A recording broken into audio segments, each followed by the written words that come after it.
Salut à tous, Coup de Poker épisode 4. Aujourd'hui, la gestion du nombre de joueurs à table. Parce que jouer à une table avec 3 joueurs ou 10 joueurs, c'est pas la même chose, Gaël. En effet, Daniel, plus il y a de joueurs, plus il va falloir jouer prudemment. Jusque-là, ça paraît assez logique. Dans un jeu à 10 joueurs, la probabilité de voir une main forte face à toi est supérieure. Mieux vaut alors avoir une bonne main pour se lancer. Un exemple, tu as As-3 dépareillé sur une table avec 3 joueurs. Tu vas relancer et tu as tout à fait raison parce que ta main est suffisamment forte.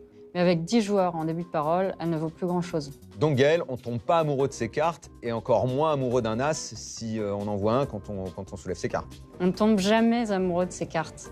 Par exemple, tu as une paire d'As dans un pot avec 4 joueurs et le flop vient Dame, Valet, 10. Ouais. Tu seras beaucoup moins serein que contre un unique adversaire sur Roi 8-2. C'est vrai, là dans ce cas, l'exemple est criant. En parlant d'As, je te donne quelques chiffres. À une table de 10, si tu n'as pas d'As dans ta main, tu as 39% de chance pour qu'un autre joueur en ait un.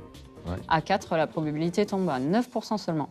Mais ce que tu dois retenir avant tout, c'est que moins il y a de joueurs à une table et plus tu dois te montrer agressif. Alors, adapte ta stratégie, Daniel. C'est compris ? Compris, Gaël.